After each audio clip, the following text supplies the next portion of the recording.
my own benefit. This is Curt Doolittle for the Natural Law Institute. I'm here with Noah, Brandon, Martin, Luke, Bryan, and Francis. And I'm only recording this because Noah keeps spitting out bits of parsimonious wisdom, almost Nietzschean, and I don't want to have to interrupt him 5 times to repeat it while I write them down. So anyway, I don't want to cut off what you were saying, no, but I do have a question when you're done. Yeah, what I was saying is that you mentioned that in Latin relationships or Southern European derived culture relationships, emotions are okay to show, and people are much more open about that and discussing it. And then we said that actually creates a lot of health in the relationship because they can diffuse those emotions and use them properly. Whereas in the Northern European, we tend to expect our men to act like supermen and our women to act like regular men. And so we have a lot less emotional displays, which means we still have the same emotions. They just get kind of stuck inside. We get emotionally constipated. Yeah, I'll still go back to just to alter that frame is correct, but I'll put it in a broader context because Superman and regular man, it's actually you're acting in favor of the polity and the commons, or you're acting in favor of the family and the relationship. And so it's the dominant influence in both cases. You don't want to try to put the government together in Italy or Spain for that matter. And it's real easy to put a government together in Denmark, Norway, Sweden, even England, right? Or Germany. And that's because the priority is different in the civilizations. The priority of the family and emotional, just like women, right? They're managing emotional state, which makes perfect sense when you talk about children, and it makes perfect sense when you talk about other women because, frankly, they're children. But when you're talking about men managing emotional states, it's not hard for us. It's not that big a problem, except when there's a high interaction between men and women.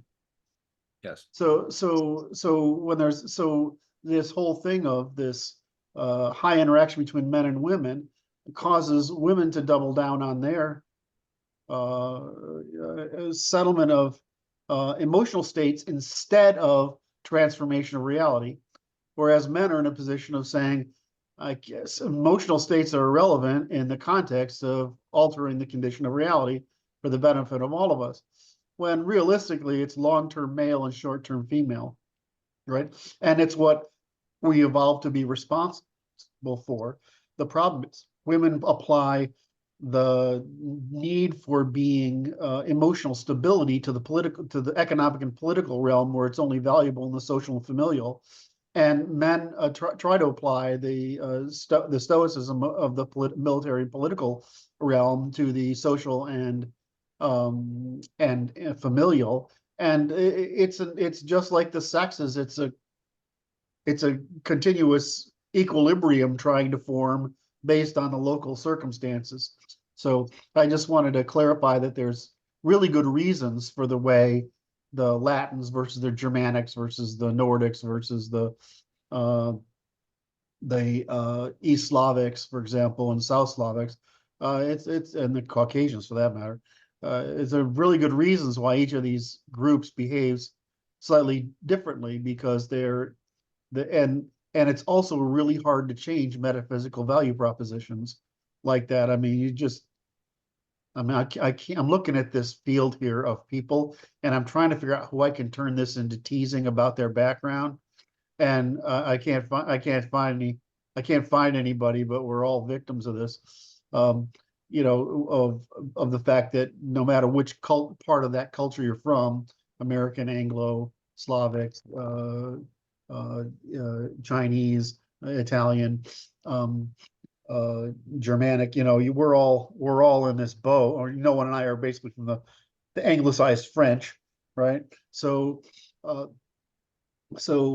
you get this problem of, we all have different circumstances, right, that we grew up in, but it's really hard to change. What I find interesting is science does make that change at the conceptual level, and our work does make that change at the social level, at the social and individual collective level. I didn't mean to get too nerdy there. Sorry. No, it's I okay. actually had a serious question to ask you. Well, in the very practical aspects. So if you're watching this and you want to know what you can do, so there's ways you can calm yourself down. But if you're a man and you learn how to calm women and children down, you Yes. immediately get perceived as an authority figure. Yes. And when you take someone through that process of bringing them from high neuroticism down into a calm state, Yes. they will never forget you. It creates a really strong marital bond and parental bond as well. Right.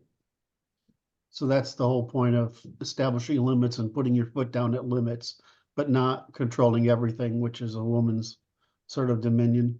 Which is what people we're are, trying to do for society in general. We're trying to act as the masculine influence and calm society down because they've been spiraling out of control for 80 Right. years. Right. most people are under undue cognitive stress, and they're Yes. expressing pain That's right. right now, and all throughout all your societies. That's what's mostly going on most of the time. It's a sad state of affairs. It is. It's We I can do everything that needs to be done happily. Yeah.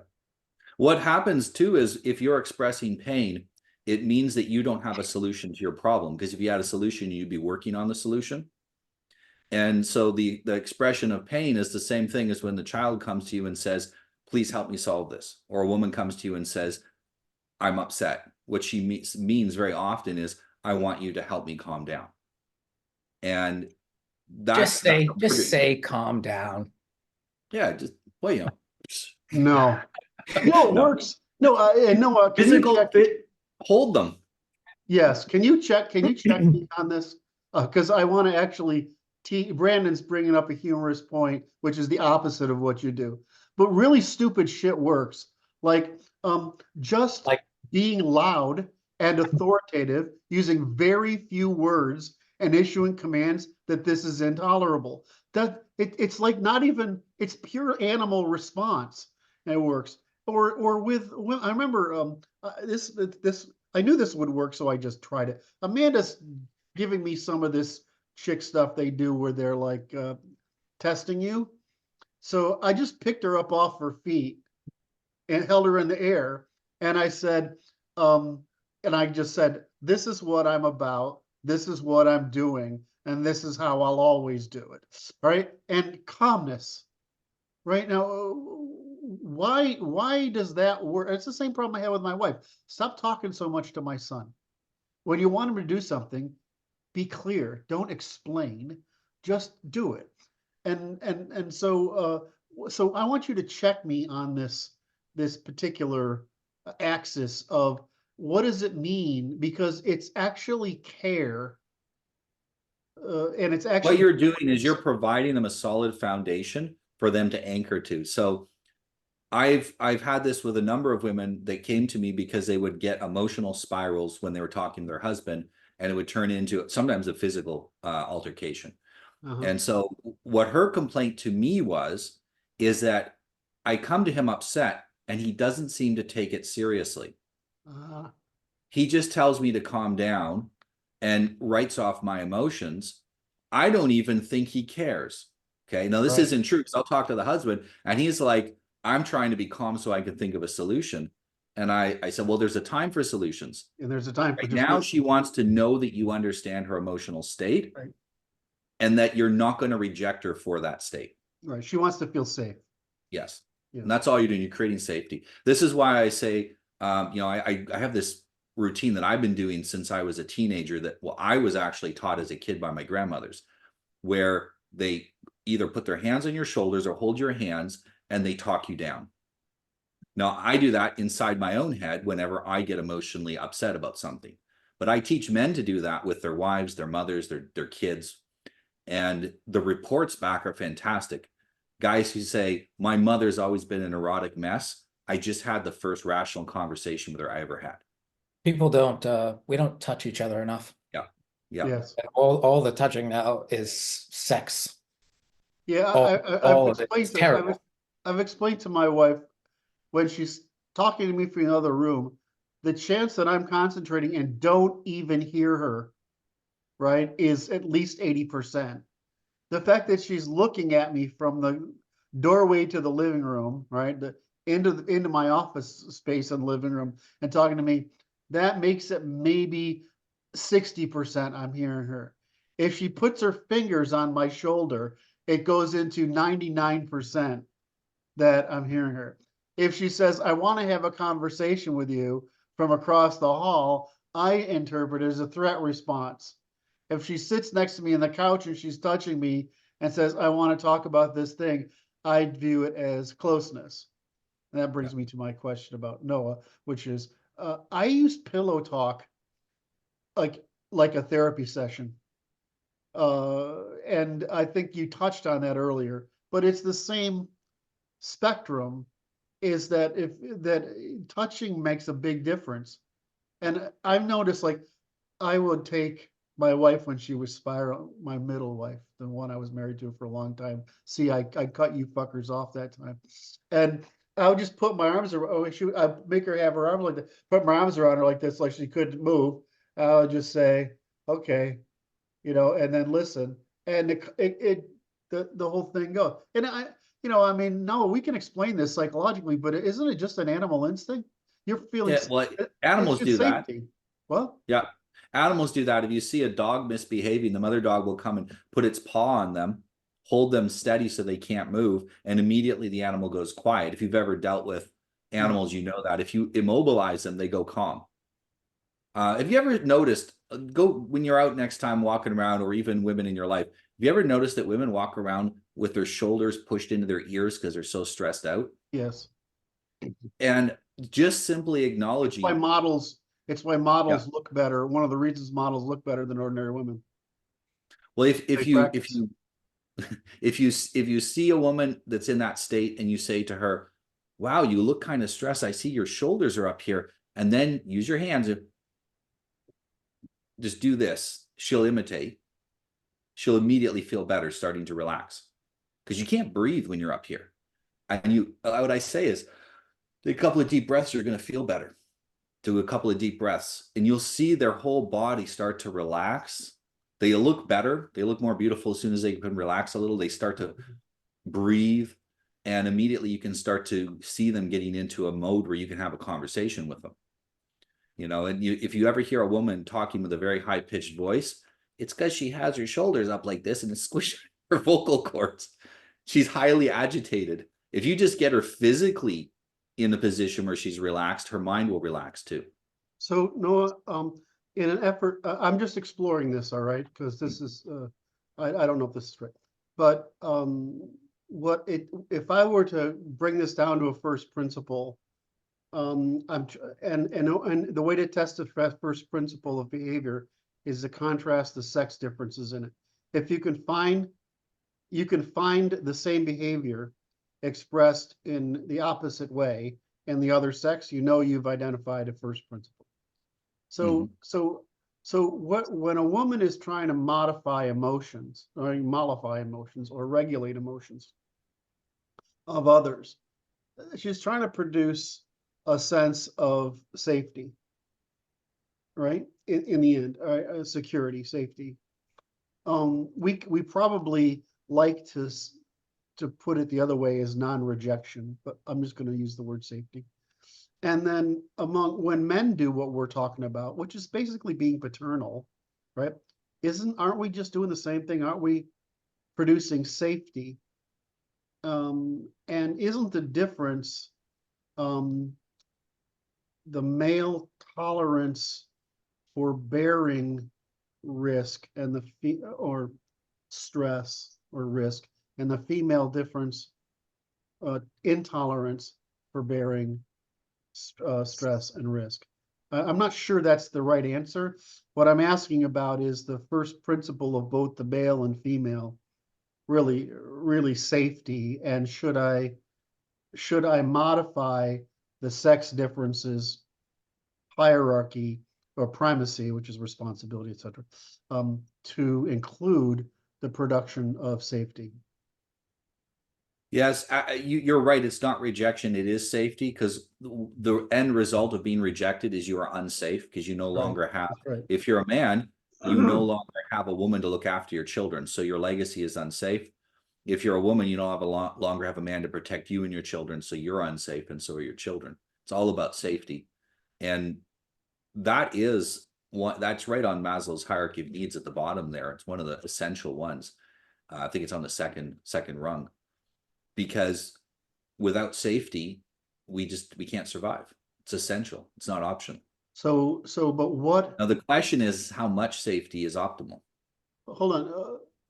Yeah, that's the next question. I just want to clarify. So when we say safety, when I object to the application of what of storytelling by the female storytelling, which is what Abrahamism derives from, right? It's the creation of a sense of safety in order to mollify your behavior so that you can endure the real stress of the world, emotion, right? The problem is it puts you off from solving the actual problems. Exactly. So with the male issue is we want to provide material safety, and we have to take that provision of material safety and apply it to emotional safety, at least in matters of limits, right? Right. Mm-hmm. We call it grounding. Yes. I'm going to call it limits. Should I had the third point there? Anyway, so you have the female and the male, and they're both safety.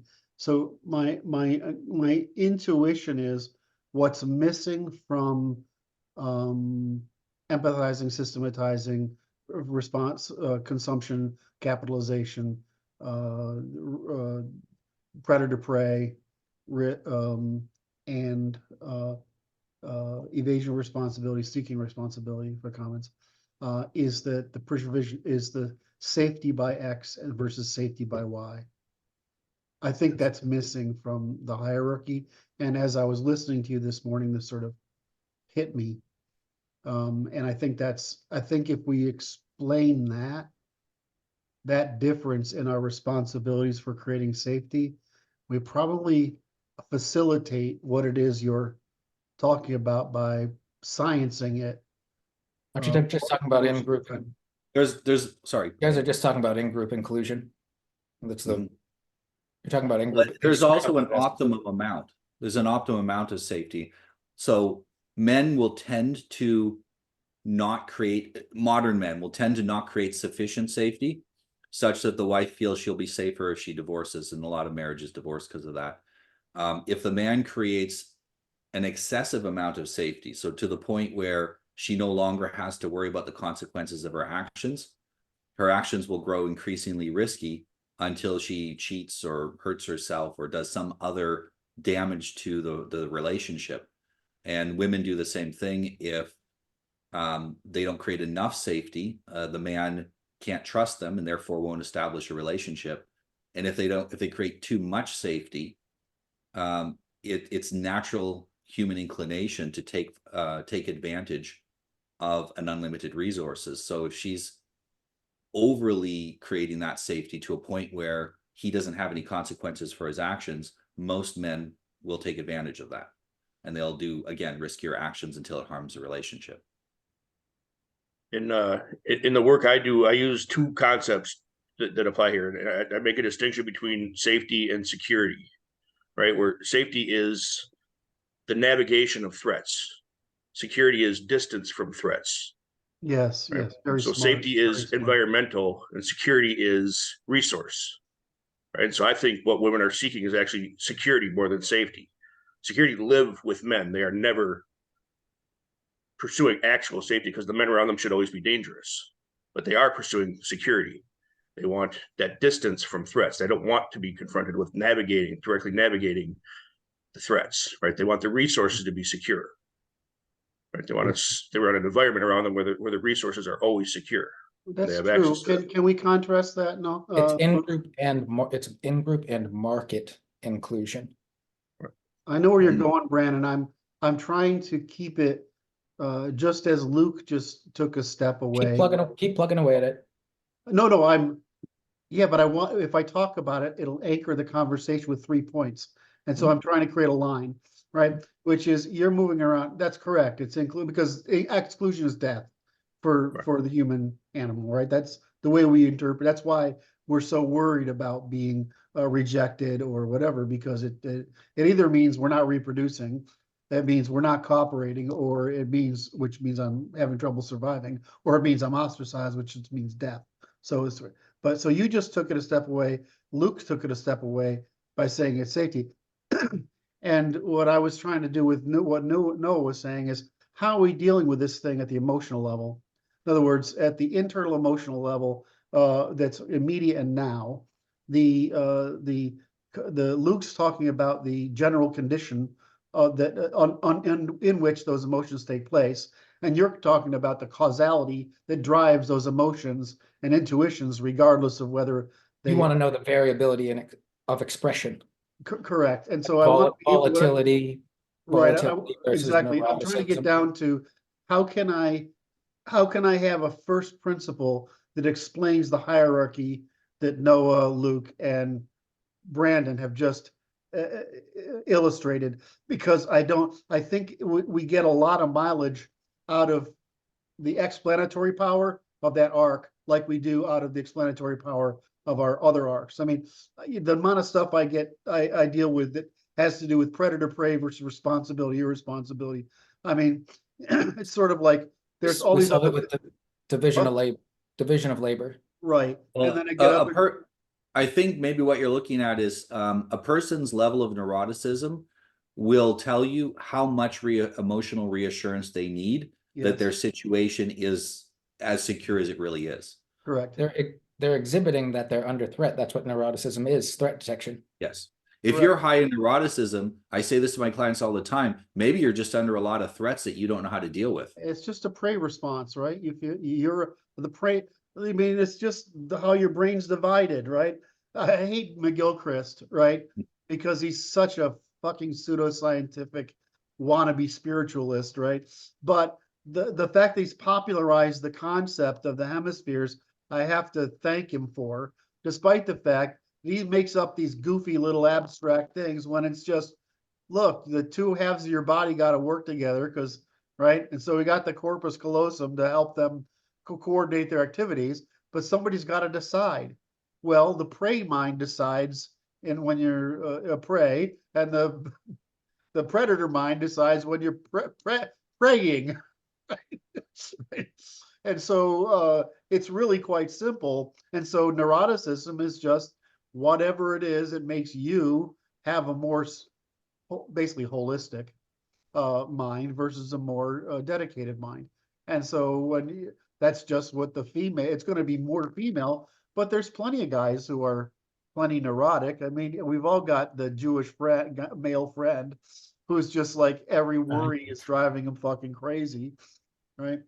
So, well, and I test high in neuroticism. do you do not? I do. Volatility and withdrawal. If you have higher male expressions, that's different. and higher, if you have higher conscientiousness, part of that is that you're more conscious of potential threats. Yes. And so that can drive your neuroticism up too. Right. I'm conscious of all the threats. Brandon just brought up a really important point. What? I'm saying I'm conscious of all the threats. Yes. Right, but right, but what's your reaction to them? Your reaction to them is to say, I can act on this, or I can't act on this, or I just need to distance myself from it. Right, that's your reaction. That is not the prey response. That's actually the predator response to neuroticism. Correct. That's not the prey response to neuroticism. The problem for the women and prey responses of women is it's basically moral panic. Well, you mentioned too the storytelling as a soothing. What was offered to me as a child instead of the storytelling was you're either going to solve the problem or die trying, but either outcome is acceptable because it won't be your responsibility afterwards. And so I grew up like that. It's like solve the problem or die trying to solve it. Either way, you've done it, and so there's no point in worrying. Okay, so I want to anchor this, and I want to add another point to it. Was Francis, you are the person that's closest to me that I know actually practices Stoicism. You're not going to say anything. Confirm or deny? Oh, you're on mute, buddy. We can't hear you. Yeah. Francis has a lot of sound problems. You Okay. put the technical mute Is off. that better but- now? There we go. Got you now, bud. Okay. Yes, so I guess you could say that. Part of my morning routine is to read Stoic passages and write down my gratitude from the 3 gratitudes from the previous day. Right. So the sort of simple female version is the 4, what is it called? The 4 promises or something like that. Mm. What's his name? God damn it, I'm forgetting it. And I can't think of Four agreements. the 4 agreements, thank you. Which is a very simple ethic for women. I don't know if I can do it off the top of my head, is always tell the truth, always do your best. Don't take it personally, and I can't remember what the other one is. They're basically the female, the short version of female Stoicism. And Epicureanism is basically creating the social environment that is beneficial for women. So I want to point out that the problems that we experience in today are not problems that we lack the technology to solve. The problem is they are not necessarily social constructions. They are institutional constructions. And so this goes back to our discussion last week, which is education is the real problem, right? Of the positive. So if we Even if they just stop suppressing the solution, yes, the private sector would do a better job, but the solutions are suppressed. yes. The institutions are the shield that we Yes. use to protect one another in civilization. Well, and they also ensure intergeneration. I mean, what separates an institution from a fad or a fashion is intergenerational transfer, right? And so an institution is helping to persist some system of, I would call system of measurement, which is what all these things are, because everything's reducible to some system of measurement. So institutions are what persists something in a culture by formal means, whereas informal institutions, usually like traditions, they persist just because we enjoy having them, because they are socially reinforcing, right? But they're also relatively easy, like feasts, festivals, holidays. Whereas institutions need to actually train you with positive and negative feedback. Anyway, where was I getting to? So I was trying to start out with, because I'm writing about religion right now, I'm thinking about this a lot. And so I have this guy. Threats to capital people can't defend on their own. That's why we have the institutions. That's beautiful. Say that again. That was brilliant. There's threats to capital. There's threats to capital that we cannot defend on our own. We need to divide labor in order to defend them. We need to create an organization to defend it. Correct. Divide labor in a hierarchy, not Yes, in the sexes, though that's necessary in the social. Yes. So we have the emotional regulation at the immediate scale. We have Luke's really psychological regulation at the intertemporal scale, and we have the how did I frame your stuff? Institutional regulation at the intergenerational scale, and we have tools for managing these things both in scientific explanation, therapeutic application, and institutions, Stoicism, Epicureanism, as a means of persisting them. And this goes back to the problem of the great crisis of the age, which is, Rudyard's calling it as bad as the Black Plague, our current mental instability, which I mean is obvious from my standpoint. So does that mean we actually understand the problem fairly well? I mean, I think we basically get it, right? I mean, I don't know about you, Brian. I mean, you're looking at me like maybe there's, I'm just fucking with you, brother. It's all it is. I think it could be simpler, actually. You think it'd be simpler? So simple. Well, you're really good at that. So why don't you help us with simpler? Well, I've been thinking about it quite a bit, and Does that happen? in this group for sure. I can go into retard mode when I'm not on here. That's what we all have to do that a little bit, is go into our body and just chill out. That's Yes. gives our brain rest. It's hard. And that's actually one of the big underlying points, is that I think our group, which is we definitely enjoy being in the same mental space with each other. Yes. Women like to be in the same emotional space with each other, and they're Yes. willing to, turn the dial to all sorts of emotions, and they love it. We love to think overtime, right? So we're doing the overtime, they're doing the in time. Yep.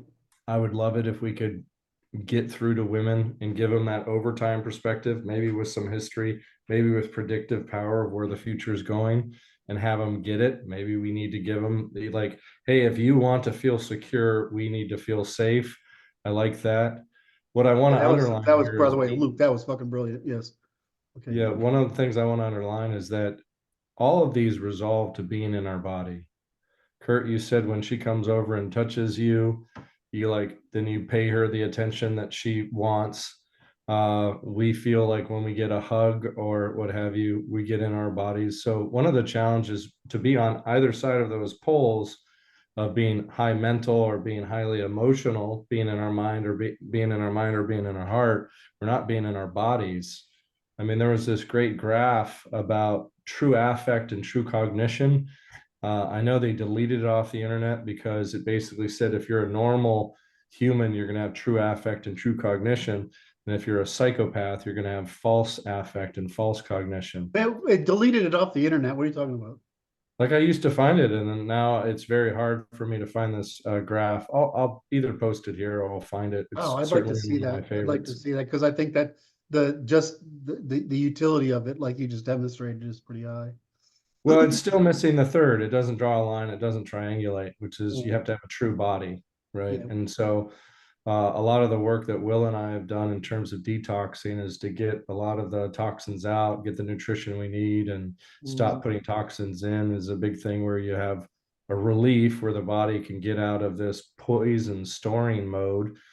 Because obviously the first choice is to die slowly versus die fast. So the body will do everything to keep you alive. And we're getting better and better at that. There's a bigger group that's in there. There's a lot of connections to mental illnesses and challenges from poor nutrition and what have you. And but not to get further, I'm telling you, I can actually make it even easier than all of that. The even easier, if you guys are ready, it's yes, no, and maybe. And okay. that's all it is. Okay, probably, but those require a context. So give me a phrase. Yes, no, and maybe regard to what? I mean, because since that's basically the ternary logic, right? I'm like, well, I'm not going to disagree because you just stated the ternary logic. So, but how the ternary logic has to have a context in which to be applied. So I'm waiting for the connection because I'm not able to make it on my own. So yes, no, and maybe is that through our thinking, through all of our systems, all the things that we've done here, we've determined what the via negativa, the no. Yes. Right. So that's the mental. The mental should, and I think men will, and I do know that most of the men that get into our circles, they find a significant amount of mental relief, almost like an emotional catharsis in a movie. They get the mental catharsis when they connect with us because they finally get the stack of no's that add up of like, oh, okay, yeah, say no to that, say no to that, and like the whole list of no's starts to get filled in. For women, it's the yes. Their axalt, all X are like that, or really they're trying to drive a yes to their emotions. They're trying to, they don't want to be that scolding, scorning, wife and mother. They want to be the encouraging mother fundamentally.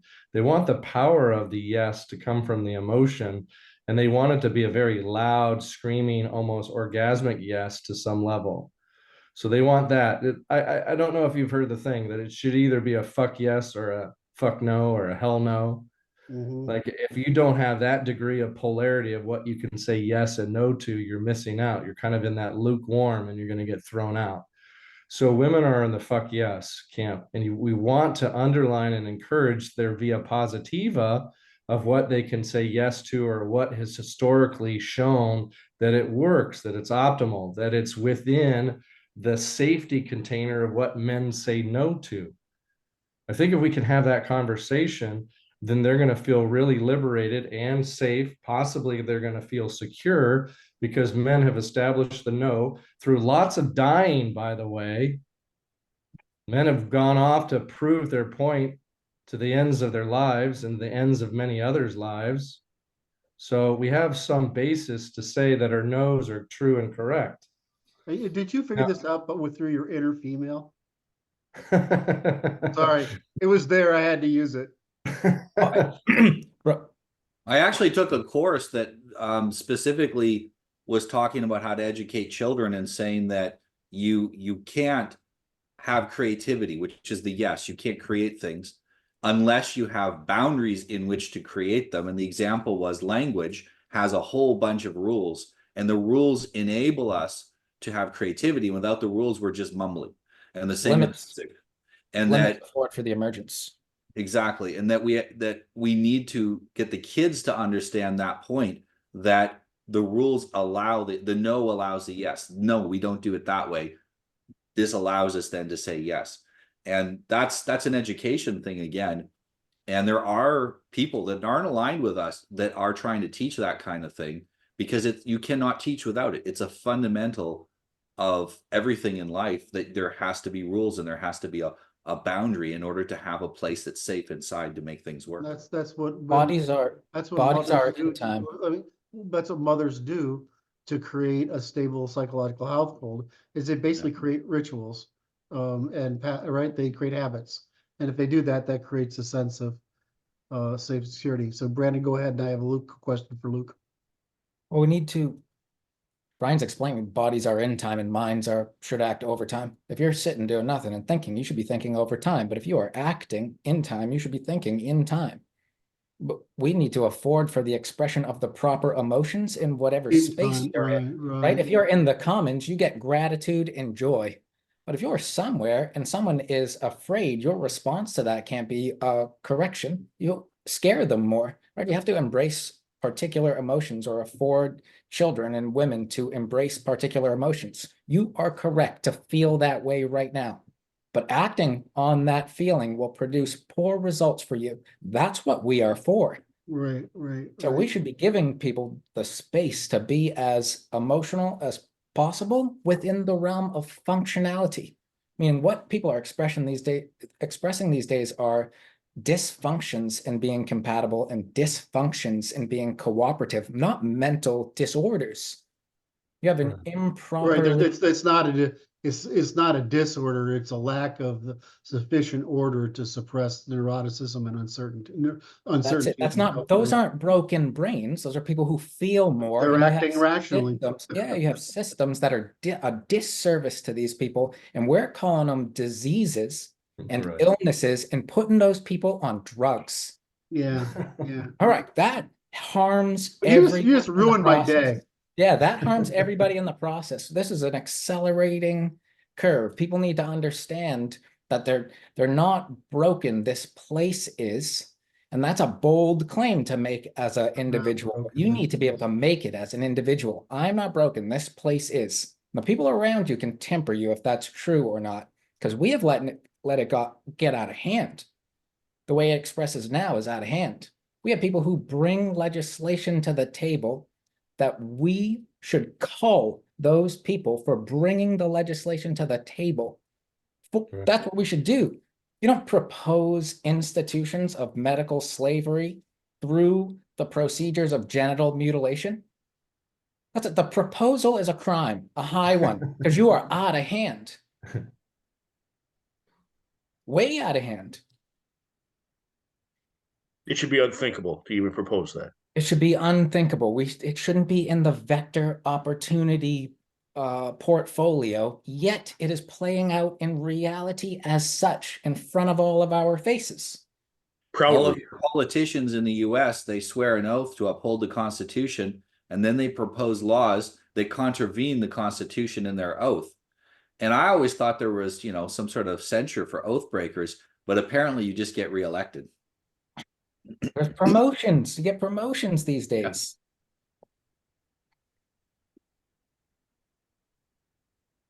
Being principled is expensive, but we can do it in swift order because it's just communication. It's like, if you understand, act principally, do it now. And we can reward you for that. Reality will reward you for that. People are more than ready for it. Also, I have to use law to punish the unprincipled. Otherwise, you have a lopsided marketplace. Sure. There's only so much, call it stubbornness or principled people that can keep on going being principled without being, without the parasites paying the price before we're basically weeded out of the market. The small principled people can make decisions that will afford them a better future. What makes them principled is they understand that having faith in that principle produces better results than what they could think up themselves. Well, let me loop it back into this yes, no, maybe context, is that when we say principled people, we want the women that say yes to the right things, in the sense that within that container of what we've already said no to.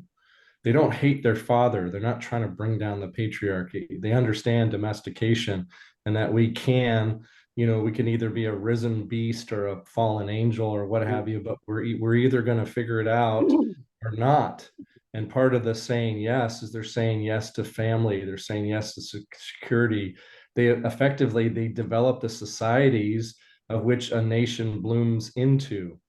Now, on the no side, we give the limits for which the polity is willing to go to war, to fight over, to kill, to defend, and to protect. We haven't necessarily done a good job on that side, but they've done a horrible job on the society side, favoring hypergamy, hyperconsumption, don't you slut shame me, I'll do what I want, all that type of stuff. They're saying yes to everything. And then in the middle, I do want to clarify the context. For me, the middle, I want to clarify also maybe, is that I think it's our bodies is the stable state relation between the emotional and the mental is our bodies. It's because that's what, bears the brunt of it, with the shoulders high and all of that. It demonstrates our maybe. It's also, it's just the sum. It's just the sum of all of our yeses and our nos. I don't want to make maybe like it's just always ambiguous, because our bodies aren't ambiguous. In fact, our bodies are the most concrete things about our thoughts and our emotions, is that this is the sum total of all of our thoughts and emotions and our choices and our actions is right here in our bodies. So that's our stable state. It's also our flywheel. And I'd also say, in the context of what I shared before, it's our economy. It's where we test out ideas, rituals, policies, those type of things. We test it out in an economy. So that's where, well, the women are saying yes. It's not exactly a no, but we don't know how this is going to pan out, what kind of costs. We don't have a full accounting yet. Therefore, we're going to run this in the economy and see what type of consensus, what type of agreement, what kind of effects that we get out of it. We're going to try it in the economy. But of course, we're going to restrict it so that if it does fail, that it's reversible and that they can pay the cost of the damages, restitution, and we can go back to not having this thing. So that would be in the economy. With a final note is that if we do not control the currency or have some competition around this currency, then we're living and operating in a fake tyrannical economy, and we're not going to get results that are going to add up to anything. I wanted to ask you one more question, Francis. Too bad. The maybe, and I say this before, when for guys approaching women or talking to women, maybe means convince me. It's opportunity. Maybe is where all the opportunity is. And as you get closer to yes or no, opportunities are restricted because you say yes to something specific or no to something specific. And so there are times when we want to limit options. There are times when we want to have lots of options. And so the maybe, yes, the maybe is where all the creativity happens. It's where growth can happen as well. And then once we know what the right direction is, we go to the yes or no. We Well, want to be do careful all for the, the justificationary folks that like to take advantage of that convince me space and they'll take advantage of every opportunity you give them, that's for sure. we want to do everything that's decidable first, and then leave the landscape open for people to choose. Right, There exactly. you go. Properly Plays into his yes, trained. no thing. Is Yeah, like, once these are the limits, and what you do within those limits is fine. It's actually the same with the household. These are limits as a man I'm going to establish, and anything that's that doesn't break those limits, that's her choice. Yes, Well, her experiences as creativity. She's got like 10,000 tabs open. She knows more opportunities than we do. Mhm. yes, yes is the ability for someone to express a preference. That's what a Yes. yes is, because otherwise And- you're doing something unlawful. So And Bryan, once you we're properly contributed. trained, once we're properly trained to have a discussed response to manipulation, those individuals that want to take advantage of the maybe, they'll actually convince us simply by trying that they're wrong. Interesting. Is that why? Interesting. I hadn't thought about it this way before, but my logic bias might be driven by alcoholic statements of my father's father. In other words, so I'm just thinking, interesting. That might be the cause of my obsession with logic. Okay. But it's important for both to learn how to navigate risk, because no just means no going, and yes means no going back. And both of those carry inherent risks. So everybody needs to learn how to navigate risk. mhm. So Luke, the question I want to ask you again is to restate security, excuse me, safety versus security, and to see, hold on, I'm not done.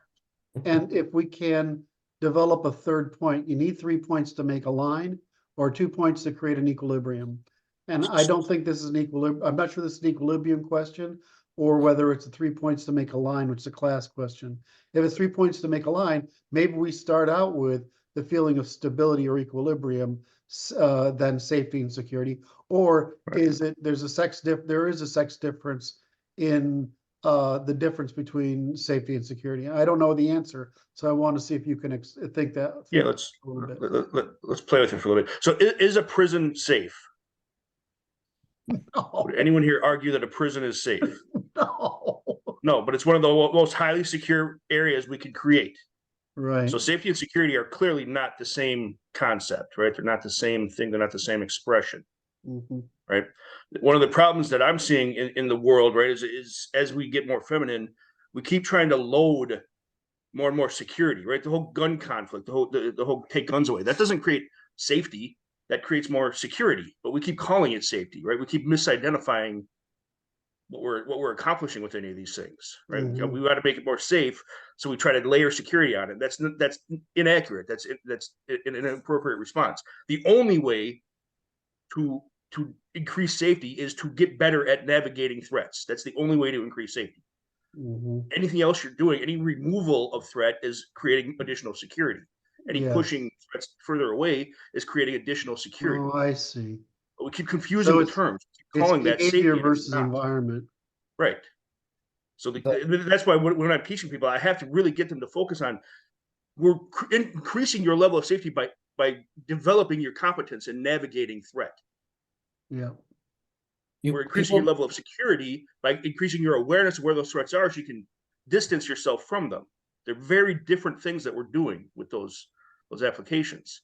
And like when I'm talking to men and when I'm talking to women, I have to talk about them differently. With men, I'm telling them, you want to see the threat coming as far away as possible so that you can better confront it. Yes, so you can better acting cheaply and early is way more expensive, is different from late and it's costly. Whereas when I'm talking to the feminine audience, I'm saying we have to see those threats coming as early as possible so we can keep them out of our environment, so we can take action to make sure that the threat does not emerge in your space. So it's a different part. Everybody needs to do both, right? We're an animal that exists in an environment. So everybody needs to be capable of both. But men have a bias towards safety, and women have a bias towards security. From my observations and from working with people, Wait a minute, that's say that what the again? priorities are. Yeah, Men that have a makes bias absolute towards sense. safety. They want to get better at navigating the threat, the risk. And women have a bias towards security. They want those things kept at a greater and greater distance from them. That's what I was looking for. Thank you. But we keep trying to create safety for women. it's never going to work. But by layering security, and the problem with that is, as we layer more and more security on, what that actually is a signal that you're less and less safe. Yes. We're doing the exact opposite of what we're trying to accomplish by layering all these security functions onto society. We're saying you're not safe here, you're not safe here, so we need more security. You're not safe here, so we need more security. So we keep sending the signal of threat in our efforts to alleviate the sensation of threat. And it's never, ever going to work, ever. It's going to keep doing the exact opposite of what we're hoping it does. Right? It's Imagine the opposite taking of what Sparta did. Sparta tore its walls down so that the Right. men would have to improve their martial capacity right, to exactly. keep them safe. Right. Imagine taking any domesticated animal and putting them in a wild environment. They're going to be anxious and neurotic and freak out. Any domesticated animal. And that's what we keep doing. We have the opportunity to work from psychotechnologies meaning we can communicate with people in a way that says, on these platforms here, when you have a screen between you, you have to face your neuroses. Because if you affirm them in front of us, we will punish you because it is harmful for you. Hey, Luke, I need to hear it one more time. Well, Luke, I think Curt was going for what's the triangulation between safety and security. Yeah, and I'm trying to talk it out. I don't know what the triangulation is. We've got the male-female dichotomy. So I just want to get, I'm trying to make sure I have it in my head, and I don't. So can you just state the? Well, I think morality might be the third point in there. Oh shit! Fuck! I love you. God damn it! That's right.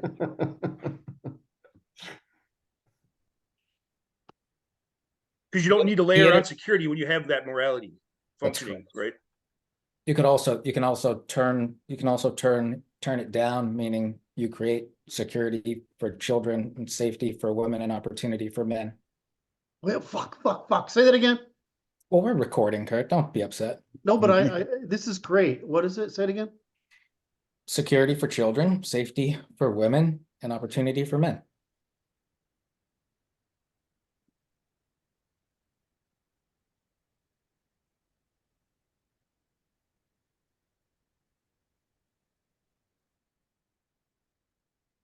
To seek safety is to seek freedom, a larger expression of opportunity, of preference chasing in a particular space. You want to afford them. Correct.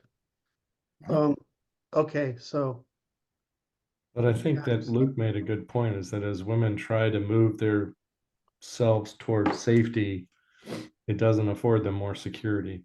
Correct. Well, he's also, sorry, Bryan, please. What I thought was also interesting is the reverse, is that if men try to move towards security, it doesn't give them more safety either. Correct. Which there's a whole manosphere thing that's available there where men really can't embrace security. You're not going to be secure. That's for women and children.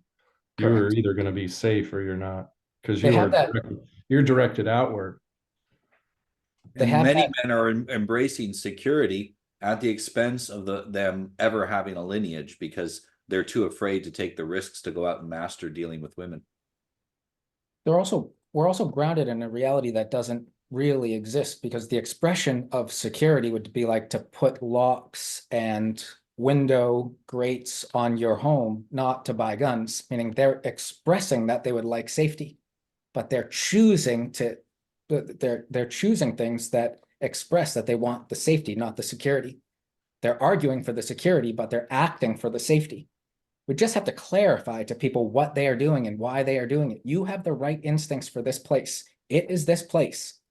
It takes a long time to prove that to someone, because we have emergent institutions. They've been here for thousands of years, but they are broken or captured.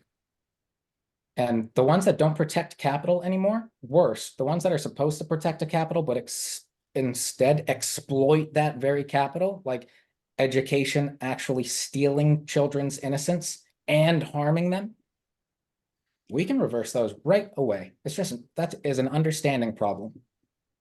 Yeah, but Luke defines security as distance from, danger or risk or something like that. Right. But notice that the powers that be or the elite tards or whoever it is constantly hijacking it from, the shoe bomb that then created this whole security theater now to go through the airplanes, to forced diversity, or just the whole invasion and forced diversity, 1965, Hart Cellar, all of that, to school desegregation. Now there's not even safety within the schools because they were forced. It's not voluntary. They didn't. Schools within the cities didn't choose voluntarily to desegregate. They were forced. So, I mean, if women wanted to distance themselves from violence or threat or any of that, it's just been forced upon them over and over and over, and they're not seeing it for what it is. And once they turn up the propaganda machine, then they start spouting the things that actually welcomes violence and diversity right into the society that they're in. Mm-hmm. We tell them that they have the right to outlay their compassion to minorities and dogs and inanimate objects instead of children, and they don't. Fascinating. Can you repeat that? Because I want to see if I can run with that in my head a bit. Well, compassion and empathy have to go somewhere. Most people say that that's what makes you human, that you have those things, that you can feel into other people's frames, right? We would argue that case, but most people judge it in that fashion. You don't have the right to outlay it to people who are not in your in-group. That's a harm. You're not responsible for the safety of the group that you're proposing to threaten with your instincts. Right. So what you're telling people, they have, by the imposition of a limit, they have to substitute intuition for reason. So that requires training, which is what you're always, which is the drumbeat you are consistent about. Yes. Oh, I push education all the way down. Like, you can steward anyone with less agency than you. My 3-year-old can help my 12-month-old a lot. He can't make a family, right? But he can help in any particular situation where he has a cognitive upper hand. People should be trained to go, hey, if you have a deficit here and I'm in your proximity, I will forbear for your deficit by teaching you to make up for it yourself, because I can't be here for you all the time. This was how the village was constructed for most of human history, or the tribe. It's someone called it the never-ending chain of babies.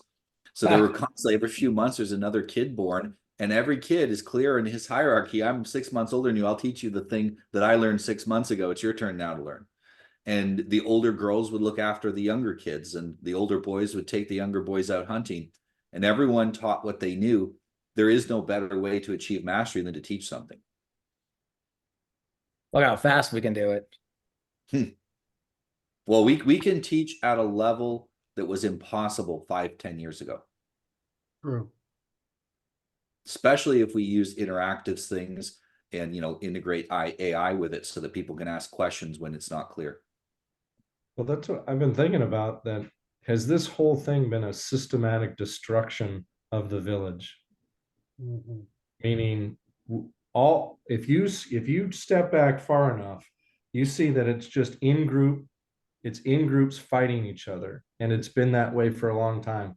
And now there's a dominant in group with whatever connections or blackmail or whatever they have on others, is destroying the very foundation that other in groups shouldn't favor themselves. That we shouldn't go back to where there's 1,000 nations bloom, self-determination by self-determined means, and in groups can prefer each other. And in fact, on top of preferring each other, they can demonstrate autarky, self-reliance, self-sufficiency, village ability, the capability to have intergenerational wealth transfer.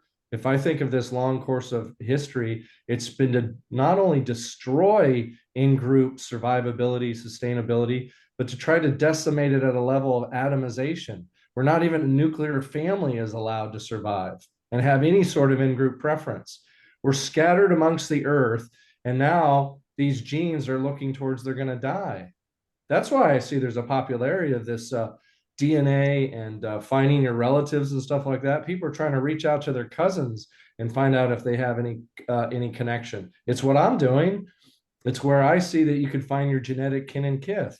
And this is what's surprising to me. Before, you were absolutely sure that when you bred within your village, that you had like 90% plus genetic compatibility and match to your children. Once you outbreed, you're having children that are 50, 60% of your genetic material, like pushing towards 50%. Then how dedicated on a genetic level are you going to be to your descendants? Yeah. And you see Not that, only that, when you were in the village, disinheritance now is that now they're like, I'm not giving you any money. Good luck. Good luck with all this. There's no genetic line. So when I look at this whole thing, the yes, no, maybe that I provided is a very simple foundation. And the next thing that I look at is we have to recapture, at least at a genetic family level, of genetic family kin and kith. And I think women won't oppose this because it isn't getting pushed as a propaganda, is that, no, you've said this, women are lonely. They want to have connection. I'm saying, look at your genetic kin and kith, go for your third to fifth cousin for a genetic optimal and just breed your way back.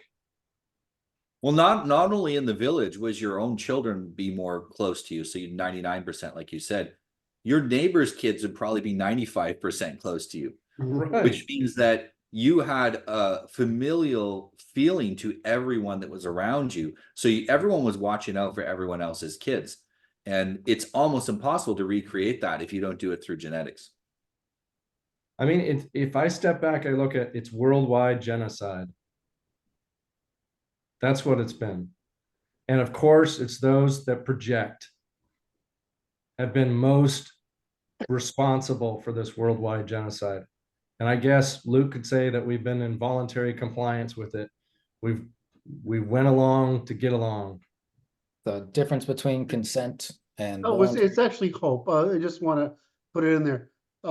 Because I'm older than you guys, but it started before me, which is the beauty and failing of the Anglo model is its optimism and its a tradition of openness, or what we call aristocratic egalitarianism, that all people, if given the opportunity, can ascend. And so conservatives believe, and you see this in conservative writing, is that they would learn, right? Just as paternalists, we think, well, won't children learn? Won't these other cultures learn? And so you're correct, but there is this factor that we shouldn't discount, is that both the Aryan, which is the aristocratic egalitarian, and the Christian, or the Germanicized Christian, include this precept that if given the ability, men will rise. And this turns out to be false, right? I mean, it turns out to be false. Given the opportunity, men will evade responsibility. Not men, but some men, and most all women, and certainly all children. will devolve. We're going to take the least resource intensive option because that's how we survive. It's All not the- even a whole issue. Please, all the in-groups that have been created instead of actual in-groups, which require persistence if we're talking about a nation or a civilization, meaning you need persistence through the generations and similarities and an aim. All the in-groups that we have are in-groups of convenience, Right. and they're dispersed throughout every layer of interaction, meaning people who exclusively use things Google or Apple, they are part of a parasitic in-group that aligns against all other in-groups. The same way women are pitted against men in that same type of in-group competition going on right now. There are competitions in those realms. Those are realms of compatibility or cooperation, not realms of competition. And we are treating them all as realms of competition. I'll give you an example. Rome, when they conquered the Albanese, they forced them, it was a nearby town, they forced them to move into the Roman city and for the families to integrate. because they recognized that they were very compatible with them, but that Rome wasn't big enough to stand on its own. They also realized they had to live in close proximity for a few generations in order for them to all become Romans. And while some of the patriarch families were able to trace their lineage back to the other city, to Alba, they all consider themselves Romans after a while. We can recreate the village, we can recreate the community, like Bryan is saying, but it has to be intentional at this point. And actually, I doubt it if ever was an accident in the past. I think it was always somewhat intentional. Well, what was always somewhat intentional? The creation of the village and the tribe and the group. It may not have been that everyone knew the intention, but those who were responsible had to be acting with some sort of an intention. There's two, yeah, yeah, I don't want to, it's too much of a rat hole because there's so much of a relationship between the village and the means of production, right? The village to the big village or town, and the city, which is basically a market. That's what distinguishes. It's a market. There is a tri-function that I've been using to filter this is genetics, geography, and grammar fields. So all of us here, we don't live in the same place. We don't have the same genetics, but we have the same grammar field. We basically talk natural law, and we've been doing that for many years. Kind of like goth kids found other goth kids in the 90s. That was the grammar field that they were interested in. So we can have an overlap of where our interest is in our grammar fields, which doesn't happen in our genetics. Maybe there's certain things we don't talk about to our family because we talk about different things and we don't have an overlap there. There's also the geography, which I think is going to become more important when we've had the conversation with John Victor about local groups. I've said that we should go after these strong towns. These are already beautiful, picturesque, conservative towns that have been able to hold and maintain their self-reliance, self-sufficiency, their beauty, that type of stuff. They'd be perfect for bringing in our grammar field.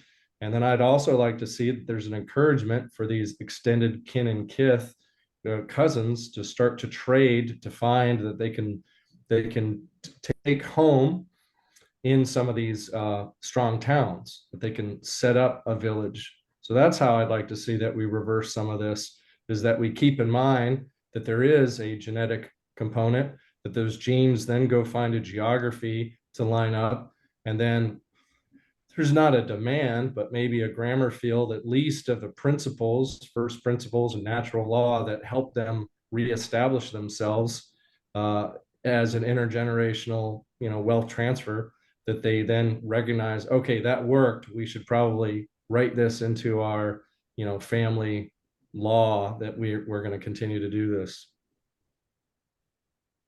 Right, can I have a quick ask you a question? I think I've asked you this before and I've just forgotten it, Bryan. Is your family from the Bray of England, the Bray of France, or the Bray of Germany? Do you know? Well, there's also a Mick Bray, but I have French, Irish, German, and Swedish. And of the French, it's that northern, not really French, the northwestern. Yeah, it's a Norman name because the town is in Normandy, but so's the town in the UK. And the McBray makes sense to me too. Well, I've got then the German, the Anglicization of the German brow. Yeah, I got the genetic thing coming back relatively soon because I'm going to go down this process. I'm going to try to find within my more distant cousins if there's a good marital match, and I'm actually living the exact principles that I talk about here, and maybe they'll be popularized. Well, I know you do a lot of stuff already, but you've already, in our group, you've taken on the body side, right? We've all got our little disciplines, right? But yeah. Got the body side, but you're also more applied. You're very, in other words, at the social level, you're exploring applied theory, which means it'd be very interesting if you actually wrote about that subject, with say living what you're what, if you actually wrote about that so that there was a documentation of your journey, but moreover, so more people could think about and act on it. I know this would be work for you to like write something every day, but you know, it wouldn't exactly hurt you, our movement or society in general, if you could put that down. What, Brandon? What the fuck are you laughing at? What am I doing wrong now? That is some suggestion for a workload. I like how you fluffed them through the whole thing at the end there. Excellent. Well, just right. You're right. You know, I say this because you know the reason I became somewhat infamous in technology was simply back in the days of CompuServe, I would answer one fucking hard problem a day. Well, And I want to do a hard problem today with you and Martin and knowing these guys right now, which is AI. It's right up your alley. So if you Can I close the loop gears, before we yeah, move please, on? Luke. Yes, I absolutely. just want to tie what Bryan was saying into the concept I was presenting earlier. You know, we're suppressing safety when we deny men the ability to respond to threats, right? We see guys are going into prison now because they defend themselves on subways and this kind of thing like that, right? So we're actually creating prison-like conditions in doing that, right? So we're turning society more and more into a prison, effectively, right? And I just to see the long arc of that. If I am a subgroup amongst other dangerous subgroups, where is the best place for those other dangerous subgroups? In a prison. That's what affords me the greatest amount of security, right? Yes. So if you look at it like that, it starts to make sense. We're basically all living in this prison, this social prison right now, right? On behalf of those that we're dangerous to. We right? we are going to disafford for your perception to be your handcuffs. Right. Oh, right. I see. Yeah. Yeah. So and if you think about it, prison is a place of zero cooperation. In fact, it is a risk to the people controlling the prison to allow any form of those prisoners cooperating with each other. It is a place entirely of voluntary compliance. And the entire structure of prison is to create voluntary compliance. And it quickly moves into involuntary compliance if you fail voluntary compliance. Right. So that's why those concepts are so important, and why I keep bringing them up is because the more we're sitting in a space of voluntary compliance, the less we have access to cooperation, but the more we're actually in a social prison. Right? That's what that state is. That's what it represents. So just to tie all those pieces together before we okay. We got to break out of prison for all this other stuff to work. Yeah, well, I mean, I think you just described American civilization as a pseudo prison. Yes. So the entire West global. At this point. Yeah. So wait a minute. Well, I mean, the argument I would make is the problem is we have created a world in which there's so many opportunities that there are no limits, and so we generate demand for authority, which is what creates the condition of a prison.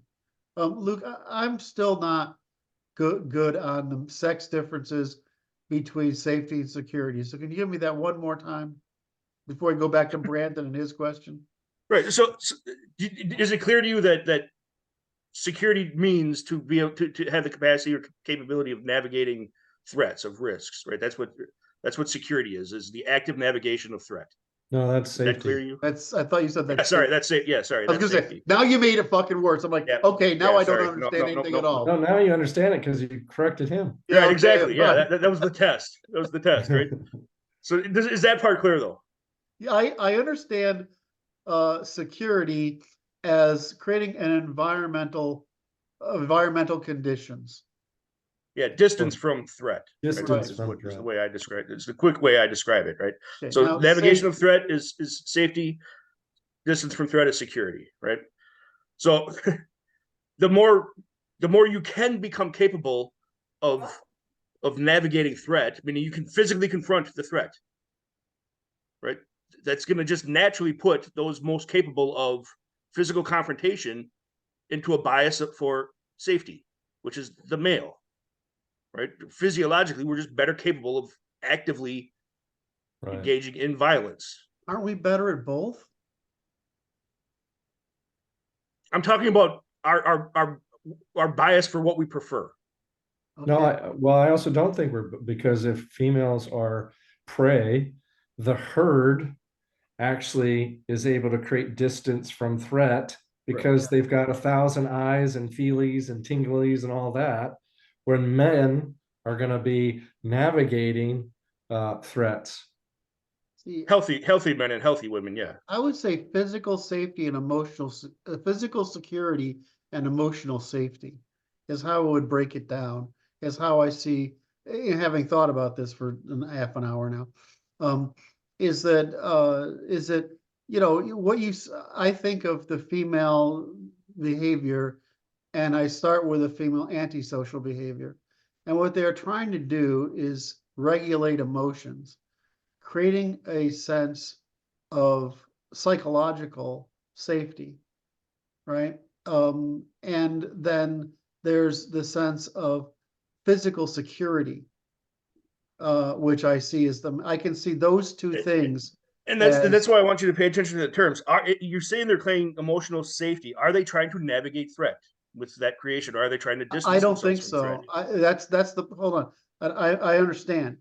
I'm not sure there's 2 points here or 3, because when I see, what I look at is the female, I'm hearing what you're saying, and I'm trying to figure out if there's a dichotomy. Women want safety in navigating emotions, right?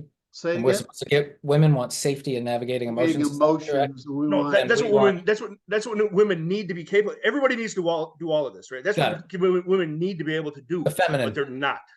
They're the feminine, Yes. right? But that's what I'm saying. That's what they should be building. That's what they should be creating. Just like men need to be able to navigate the physical Correct. threats, but I they're agree with not. Right. So what we're seeing, that the dysfunction we're seeing is because nobody's learning the things they need to be doing. We can act Because as safety is an action. It's an active word. There's no such thing as passive safety. we're supposed to act as a security to ensure their safety. Meaning, if you want the safety to be emotional, it has to be inside of limits. So we're rewarding the right emotions or we're not, and they are either rewarding the. so I correct came to the emotions same or not. conclusion, Brandon. What I'm worried about is Luke is saying something else, something in addition to that, and I'm not confident yet that there aren't 2 separate things here, or 2 things, if both understood, inform us about one another. So what I hear, what I'm worried about when I hear Luke say these things is sounds more like a time dimension than a reality versus experience dimension. And I'm wondering if that's the case or not. And I don't know how to ask the question, Luke. Oh, that's pretty good.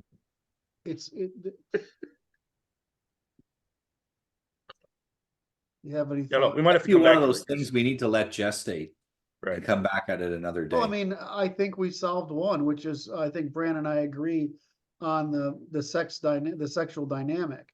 The problem is now I've got Luke here throwing this thing out, which makes a lot of sense to me. And now I want to know if there's a sequence here that's more precise than the sex dynamic, or in other words, it's just a sequence. And I'm not, the edges of my auto-association conscience are saying there's something there, and I can't quite get my arms around it. Well, and one of the things we bump into here is that those concepts are so tied together for us, safety and security, right? We don't see Yeah, a but clear Luke, isn't line. like what we do disambiguation into operation? Right, but that's the thing, and that's kind of what I'm getting at here is that they're very distinct from each other. Do we need fact- AI security or AI safety? Luke? Well, let's get there. I just want to let him finish this thing, because this is the problem. I can't figure out this one point. Go ahead, Luke.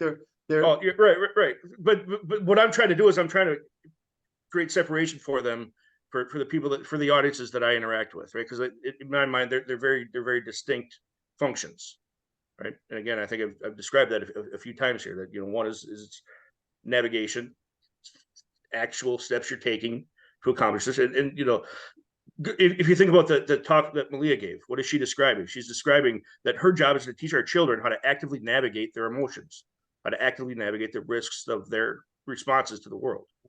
So there's That's a safety 3 techniques. teaching. That's safety training. That's not security.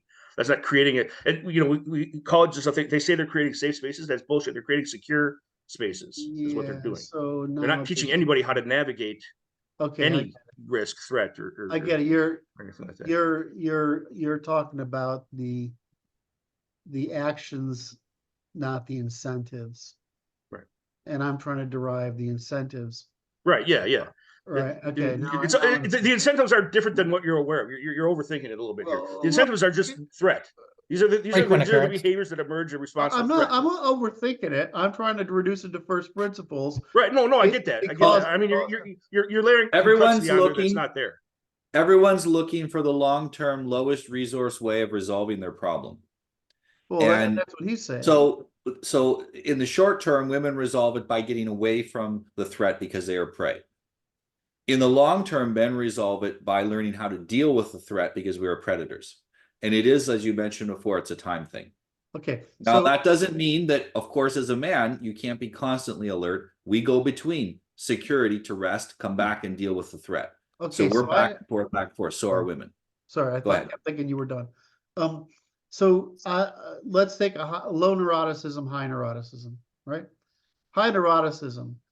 This woman A is talking to woman B, who's being neurotic, or your man talking to your significant other, who's having a neurotic episode. All that means is they're experiencing fear, which means they have an event of emotion that they want to get out, right? In other words, it's basically the emotional equivalent of the flight response, right? Is And- this threat real? Well, right, Is this threat real? Can I jump in though? sure. What it means is they failed to respond to a fear signal, and now they're sitting in a place in that failure. Now they have Yeah. to afford for or account for the fact that they missed the fear signal. But I've already agreed with you, and that you're talking about application, and I'm talking or what to do, and I'm talking about what's the instinct that we have to solve with what to do. And no, I'm what I saw when you started talking and Noah started talking, which was Noah then you, was that there's a first principle I'm missing, and it's this and safety We're security. not. What? I think I understand what you're saying. Can I help you? Try. We're not solving for this. We're not solving for the state. The emotion or the instinct isn't bad. It's the application or the environment that is the problem. So either we can set the limit or not. You can hold for the emotion, create security, or you can afford for exploration of it. It's a matter of your competence. What we're solving for is the equilibration between things. We use reciprocity, meaning I never tell people what state they're supposed to be in. I don't know if it's the right state for you. How did you get there? Was it by reciprocal action? Yes, I'm still. I again. It didn't help them. Well, Did I help you you? did what you always do, which is valuable, which is you upscale it. And so I'm like, yeah, I know. And Luke's upscaling it to application. And Noah started out with it. And I'm like, I see something here. All right. And so I'm trying to get down to, I'm missing a first principle in the set of first principles that addresses neuroticism as or whatever it is, the need for safety and security, and the sex I differences. think maybe I got it. I think maybe I got it. Women want to feel they're safe. Men want to know they're safe. Thank you. Fuck you. I hate it when people do Fixed that. it. It makes me feel so stupid. Well, no, I feel stupid. I didn't figure it out earlier.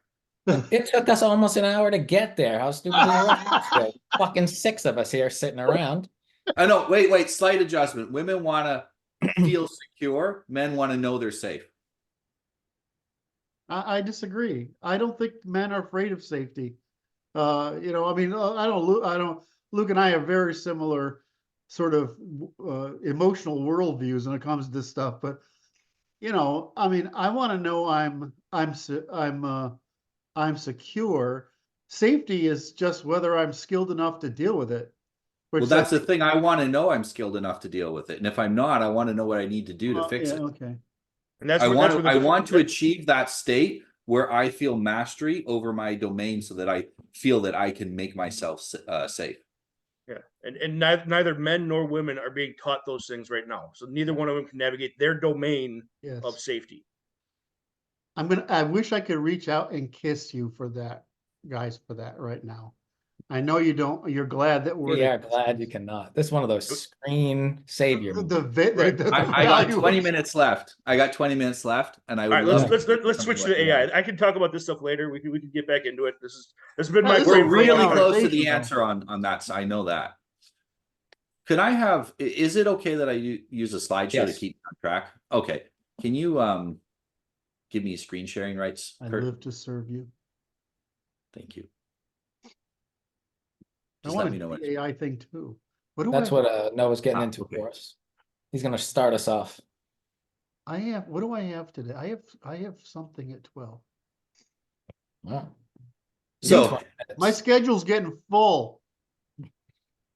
So I'm going to present how we in the Natural Law Institute can solve the AI lying problem. Okay. So I'm going to present a problem, a solution, and benefits, and this is going to be pretty quick. Right now, the problem is that the AI is lying and manipulating the public.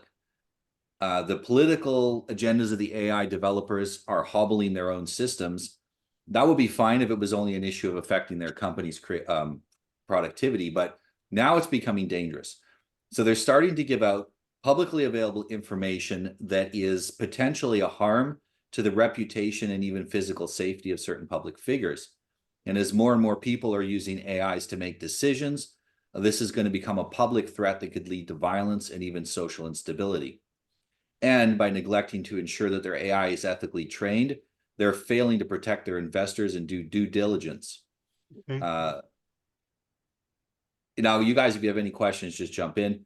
The example is Robbie Starbuck. I don't know anything about him. Some of you may have seen the video I shared.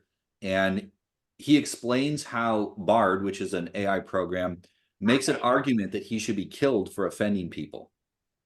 This was the argument made by the AI. It argues that he's a domestic threat to America.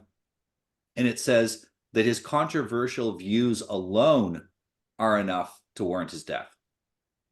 Then it makes a bunch of other lies about him. The details aren't that important. But then it admits that it lied when he confronts it. So the system knows it's lying. So it can tell the difference to a No, certain the extent. system does not know it's lying. That's the problem. The system or does- it could just be trying to please him anyway. No, it's the problem is we're assuming these things are fucking stupid. All right. I mean, the algorithm they're operating by is so dumb. That's the beauty of it, is that all it's saying is when you ask a question, what's the most likely next word? Right. So if the problem is it doesn't then come out with the answer and then go resubmit the answer to say, is this true? Yeah. Right. It doesn't do that recursion, which is what you and I don't know, do. Curt. You should. So probably- there's no due diligence done to make sure what it produces is accurate. Correct. This is So how created, do as we I deal said. with people who operate exactly the same way? Yes, that's true. Martin, did you have to ruin that's to ruin my days in one fucking session. I was We- waiting the- for the right moment. And the worst is That's that the first as thing and people- only thing he said. the worst is that people continue to use AI as a problem-solving tool. They'll become even more like that. So these cases are going to be used by the public to justify distrust of AI, and it's going to drive demand to regulate AI, which will likely harm competitiveness. And of course, regulation always gets captured. So this is going to be a problem. I don't know. And the reason is that I know what they're doing to try to correct this problem already. You know what the real problem here is, why it can't recurse? It's so fucking expensive. Because here's what you and I do. You know, I mean, I'm like, who can I insult here? There's nobody to really tease here. No, I can't get away with it with you either. So the problem is what we do by what's called this continuous stream of auto association, right? And so basically a bunch of networks are opened up and then they stay alive for a little while, because what's happening is you're creating this episodic memory that just keeps the networks alive. And then as every idea goes, you get the back propagation, the process starts again. And so things get false, they coalesce into probabilities and improbabilities. And usually we hit an improbability and then we backtrack and do it again. So what's going on is actually, it's stupidly simple. It's just that it's so vastly parallel that we can't introspect upon it. It would take take 5 orders of magnitudes of the human brain to actually analyze what's going on in the human brain. So you're saying we come up with a lot of stupid ideas, but we filter most of them out. right, and the problem is it doesn't. What Yeah. it does instead is say, here's a list of all the stupid fucking ideas that man has ever published on the internet, right? And let's find the predictive commonality between the sentences that are used in this idea. And then what happens is the neural thing goes in layers, right? The neural network is a bunch of layers. And so it goes up to the next level and says, well, which of these things, these next few words, is most probable in the context of the other words that we've seen here so far? They're giving you it's an aggregate view of like what other people said. what the grammar field produces when given a question. And well, the thing is, what we're creating, the NPCs, the people who are woke, they follow that religion of social construction and so on. The AI, the LLMs, and them are the same thing. They function the same way inside of a grammatical paradigm that's closed, and all you have to do is create coherence between the words, but not to external reality. Right, and that's the issue. So if we look at what they need to do, they need to do recursion.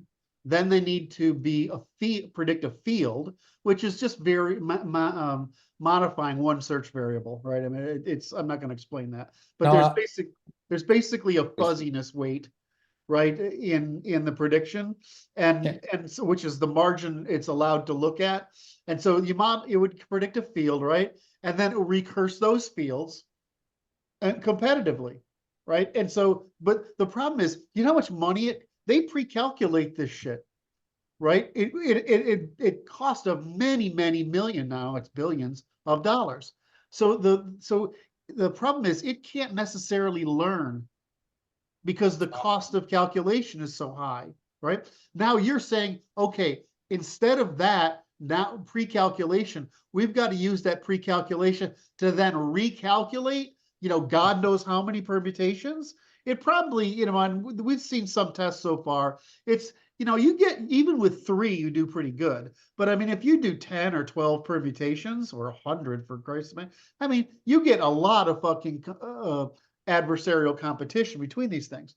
Or you could just do it sequentially, which is here's let me go falsify this one, let me go falsify this one, and then falsify this one, and then take the group and then falsify that, right? I mean, that humans can't do that because we don't have enough working memory, but the machines could. So what the problem is this, or it's money. Yeah, it's just money. They're trying to, and one of the things that's happened is, if you look at the new models, is that just like Bayesian algorithms, which is all these things are, right? That's what a neural network. It's a Bayesian, which is basically an accounting system for things beyond the ability of humans to perceive themselves, right? That's all it is. If you have accounting, then you have Bayesian accounting, right? And that's all there is. So we have this Bayesian accounting system. And it's working, it's just saying, well, I now have a Bayesian interpretation of all that data back there, and now I'll use an AI, that data to train an AI with the synthesis, right? And so that's what they're doing. So what's happening is you're going from 70 billion down to, 40 billion down to 12 billion down to 8 billion parameters. And it turns out you get the same answer out of 8 billion that you could get a 17 billion. And so it's possible this will work out. So what I'm trying to get at is, I want to explore this here, but we have to have a basic understanding of where this shit is going over the next few years, right? They're probably going to get AGI this year or next. Certainly no more than next 3 years. And the reason is you can see it learning. You can see how they're trying to do what I'm explaining, which is to basically create recursion, or wave.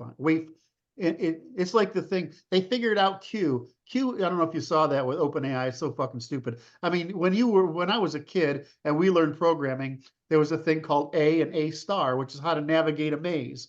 Well, Q is just the same fucking. I mean, it's The same fucking idea. You're navigating a maze. Well, how do you navigate a maze? By trial and fucking error. Right? Yeah. I mean, so in any event, what I'm trying to get back now, I want to get back to this to say, let's go back to your question of the threat to the public in the context of what I just said. Yes. Yeah, okay. So see, I may be making this presentation with, I knew AI was stupid. I thought it was a couple of generations ahead of what you're describing. No, it's not. It's almost as stupid as the robots I used to program. It's It's just not fixed in place.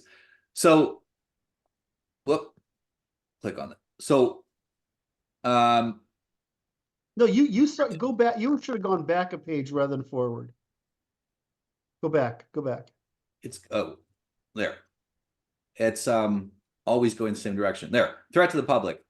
It's creating a distrust of AI. That has to be dealt with partially through them being open and transparent about the fact that it's just a toy and don't take it seriously. Yes. People use Google to make massive life decisions, and they think AI is like Google times 100, and so it's going to be even better. And they're making their life decisions based on questions they ask AI. And so there needs to either be some clarification of that to the public, some training, or something needs to be done for that. What I'm concerned about is that I don't think that they're implementing anything to deal with that, because very often engineers, they're smart enough to know what to trust and not trust, and they assume the public is doing the same thing. If you tell that to an engineer, they'll think, well, that's crazy. Why would you use that for that? But Google is where people go to answer their life questions. They used to ask their dad. They used to ask their priest or their therapist. Now they ask Google, and AI is replacing Google as the source for answering your questions. And that's a problem. Well, it's why Google was think- afraid of AI and sat on it. Yeah. Now, personally, I don't like regulations because as a good and moral person, I just find they get in my way. They tell me how to behave when I don't need that, because I wasn't intending to do bad anyway. All I need is decidability, a method for deciding if something's right or wrong. I don't need them to tell me what something to do. And I think that we can provide a paid service to them to help teach their AIs how to not lie and not manipulate, to avoid lying and manipulation. And if we did build our own AI, it would be specifically designed to audit other AIs' truthfulness. And it would be a service that Google and other big companies would pay us for, to say, independently test it the same way that, the ISO independently tests your factory for compliance with various regulations. We would test them and say, yeah, your AI is not too much of a liar, and this is what you can do to improve it. And that will be a service that we would offer them. Kurt's got his deep think cap on. Yes. How do we get them to implement it? Well, there's no need for a class action lawsuit on behalf of people like Mr. Starbucks if they resolve this. So unless they don't want to resolve it, all we have to do is present to them these, 10 or 15 examples and say, this is what you're doing. We can help you not make this a problem. This won't be a problem for you anymore if you work with us. We'll fix it for you. We'll tell you how to fix it, not at the programming level necessarily, but at you don't even know what's true and not true. You don't know what manipulation is. We do. I love think this. We're the only people that can provide this solution. We teach people to decide. A computer should Yes. not be deciding for you. It filters information, Yes. does computation better than you. You do calculation with proximal variables better than it all the time. And if you don't, you're not a person. You are one of these language models. You can't cross paradigms and choose over domains. Dude, The AI should You know, provide you with options from which you can choose, but you must choose in the end. there's hold on. Go ahead. We have made decisions calculable. We have. Yes. Exactly. So I understand. So I agree. I love all this. I'm trying to go ahead to what. Of course, what I would see is that people would then use our AI to train their AI, and it would be impossible to hold on to it might be difficult to have the business, but that said, let's ignore the ways we'd have to defend against business risk and take it down to, well, could we actually, well, we've got the 30 some odd moral cases that are, they're the 80-20 problem. And, I think we all found out that, it's like, what's his name, did the work. And there's only, what the hell? Okay. I hope I'm not screwing this up here. Oh, no, okay. So there's only 1,500 concepts in the human conceptual inventory. It's not that many, right? But what we can do with those 1,500 building blocks is like what genetics is made of 4 building blocks, right? Right, it's a 4-bit code, right? Look what they build with a 4-bit code. I mean, the universe is built on ternary logic, which is typically a 2-bit code.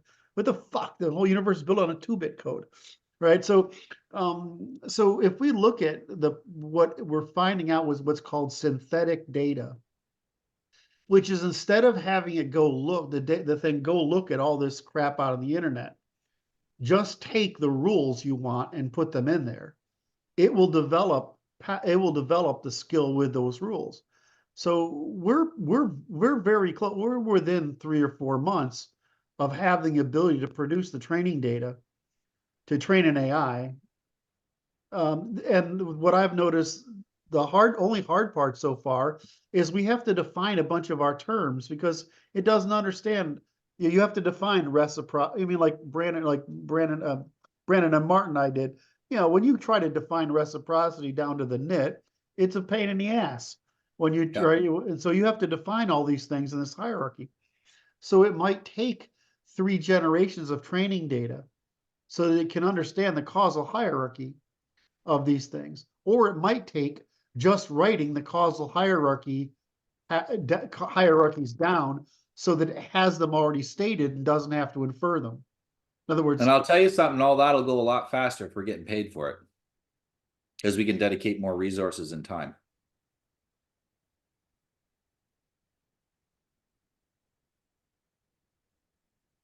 That's true. I think the worst that would happen is if we tried this, Noah, is it would get us publicity. Oh yeah. Well, this is why I wanted to present it today, because right now everyone is complaining. Oh, No one has a solution. Their solution is please don't do that anymore. Well, I mean, it's going to be. I mean, I'm sitting here thinking of. There's no question that we can't decide, and how nuts that fucking sounds to your average educated person. Well, see, here's the thing: we stealth insert this as we're fixing AI, but then this gets inserted into culture through AI, because now this concept is everywhere. Your AI returns this article you wanted me to grade says that there are several manipulative phrases in here, and this is a lie, does not correspond with this other part. Dude. I understand how valuable this is. It's civilization changing. It's like inventing the printing press level of change. It also has the opportunity to start injecting female antisocial corrections right into it. Well, I believe women will be more likely to take the corrections of their behavior from a machine than from another man. Absolutely. Right. Absolutely. I think what the problems with the AI right now is it's basically just leftist language models that are just repeating to themselves a lot. And then they have a problem because when the data and all that doesn't match their narrative, it's not commensurate to reality. It's just showing over and over how much it fails. That's why they want to go the direction of censorship. But in terms of this model, AI model, I think it's a great idea. I think it'd be relatively easy to program. Let that leftist, feminine cognition, that type of stuff, the wishful thinking. We're talking about falsification. Let it be there, like all the things they supposedly. We're always talking about that. We're falsifying I don't want everything. I want Bryan to finish. I shouldn't have interjected. All the things they want to say yes to, even if it's just social construction, consensus, and virtue signaling. That can be in there so that it says some of the things. We can put has it some all of in the there. It has some of the flowery language, so it has that feminine. We can put the yes, explanation of lying, of loading, framing, all that other shit in there. right. But then you also There is a have- button that says "Say it nicer." You click that button, Yeah. it says it nicer. You have the via negativa, right, which would be the men saying no, and that has to be the container. And then obviously we would be left with, there's a lot of stuff that could be in the maybe space, and that even that maybe should take some of the yes, steel man some of the yes, and give some of the no, and then give the user a result that says, okay, here's clearly what you could, say yes to. Within your, where you live in this world and what's acceptable, and then you have the no, and then it gives that in terms of the results. So it helps actually triangulate people's understanding more than it just polarizing, like the staunch, well, of course I'm a progressive, I'm a liberal. It's too much of that noun, that identification, which is the same way that they attack through the GSRRM, and they try to do reputations destruction. They're always going over name, the ad hominem, calling you names, and they're not doing the verbs whatsoever of being able to get the operations. I'm gonna have to go. I have a client now. No, this is too good. I know this is great stuff. If you want, I can, give a message and say, give me another, what do we need? 10 minutes? 15? Could you get 15? I think we can close up in Yeah. 15. I'll go ask. Whoop. I'm gonna go ask him. Probably, it should be fine. Well, that's all I had to say, is try to triangulate it. Well, I So mean, this has been a great fucking conversation.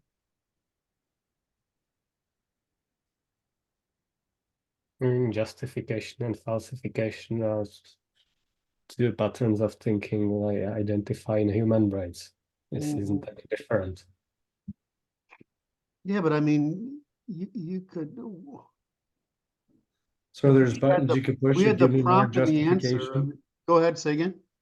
Well, is there a button like give me more justification versus give me more falsification? Well, you always have to give justification. Falsification just means there's some criteria to decide the justification is wrong. Some right, competition. So Let's say I limit make a just- statement. I make a statement of fact, or what I think is a statement of fact, and the system then looks at that to see whether it's true or not. And it may say, according to the truth test, it passes these parts, it doesn't pass this. And that allows me then to go, oh, I didn't explain it right. I need to give more information. And so then I not only can I test my ideas out and see where they fail, I can improve them. That process alone could almost replace education. So that's through the 5 tests of reciprocity.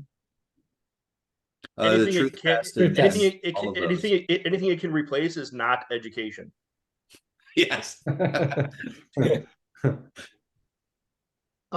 Intent. is, I don't want to lose it. What was it? Shit. Lost it. I think we blew Curt's mind. No, it was along the lines similar. Well, this is what we're already doing. It's just we won't have to do it in people's brains. We can do it in the language model instead. This is what we're already doing with everything we produce. Yes. Well, it's almost like we can have a private conversation with everybody in the entire world to explain to them where they're wrong and what they can do to be more right, and get paid to do it. That's fucking terrifying. Well, it's terrifying. Well, it's either we're going to do it. Right now, it's being used to do the opposite.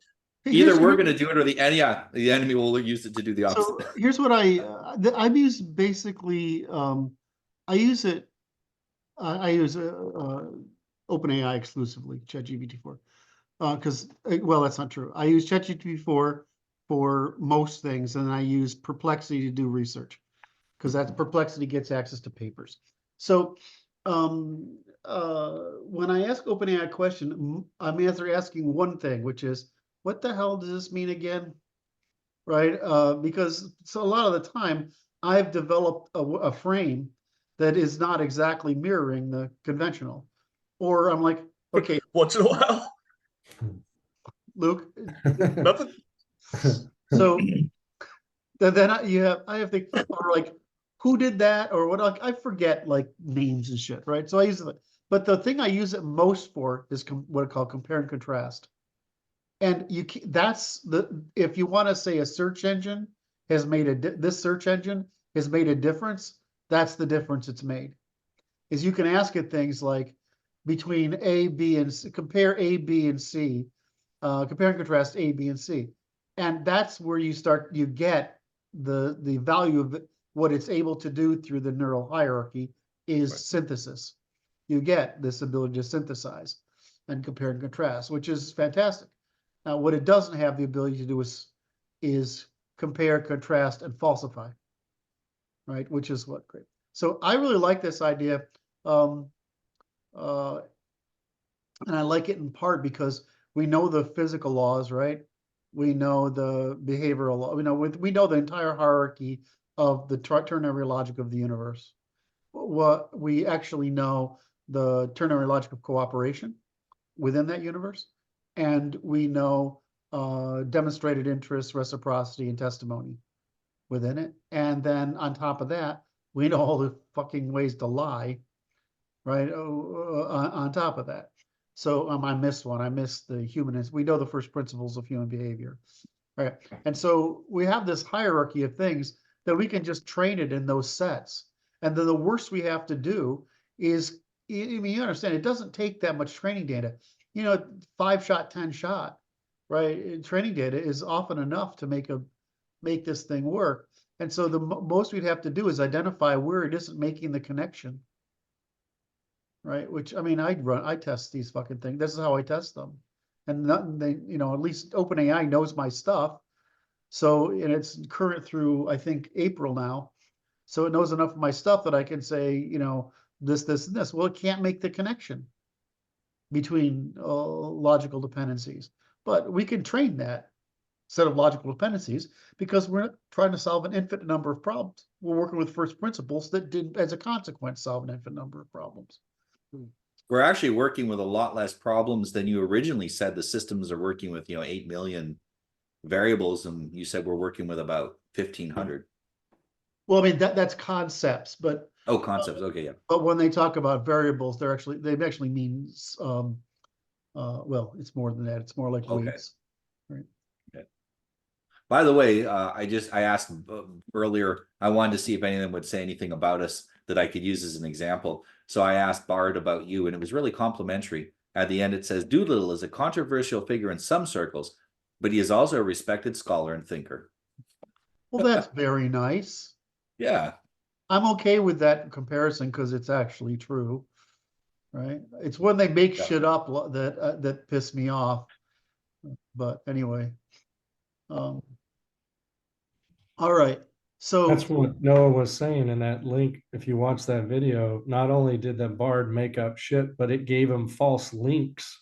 Yeah. It created links that said that XYZ and connections to these other people. It said, here's a video link, and the video didn't go to that video. It totally made shit up. Yeah. That's why he's saying, like, these guys are going into slander and libel, and they're probably going to hide behind, oh, it's a toy, it's an AI toy. But it's using that to, like, the accusation is to some degree is more important than the clarification or the retraction. Is just to be accused, right? So this LLM, this AI, was absolutely making up shit. Then he asked him about it. The AI said, yes, I did make that up, and those links were incorrect. Sorry about that. Like, you're dealing with He also asked it. AI. He also asked it, have you told these things to anyone else about me? And it said yes. So it probably doesn't know that. Yeah, maybe it's making stuff. I'm almost certain Again, I'm pretty sure it doesn't. it's about as reliable as a journalist, the baby of a journalist and a politician. But it would probably lying. We're just not sure what part. It's demonstrating that it would tell somebody else that because the prompts would produce the same roughly, but it doesn't know. It doesn't know. Go ahead. So the most likely answer is yes in that case, because it could have done it. For us, it's a beautiful example of what unrestrained justification looks like. God. It makes it easier to identify in humans. Ouch. So okay. Now imagine we produce this thing, which would take us, if we had the money to spend on it, it would take us really 6 months. Maybe it wouldn't take that long because it's not an R&D problem for us. It's actually just a creating the training, the synthetic data to training data. I could help tokenize it. So you'd have to buy the token to be able to use it, or you'd have to have a separate agreement to use it. So in the crypto world, which would probably support this, I've said this before, these guys are all about the ethos. They're about the ethos of crypto, which is peer-to-peer lending, permissionless, censorship resistant, trustless, smart contracts, basically, that you should have rather than people. Yeah. So in a tokenization, maybe you'd have to have, say, 1,000 tokens to be able to run X number of queries, or you'd have to have, for infinite number, you'd have to have some huge amount. Well, that's how everybody does it today, right? I mean, they sell, the problem is you can't, the way they do it is they figured out the average length of a query, and you can only do so many per hour, right? And so they say that's this how many tokens. And well, I mean, in their world, a token is actually a word or a word fragment. And then they say this many, so you buy this many tokens, right? So there's a tokenization capacity in that can be mirrored to this. Excuse me. So fuck, I knew I would, if I thought about that subject for a minute, I would lose what I was, okay. So I said it would only take us, let's say 6 months, right? But we'd have to actually treat it like, I mean, that's like, okay, great. I would treat it as a job. Martin would treat it as a job. Who else can treat it as a job?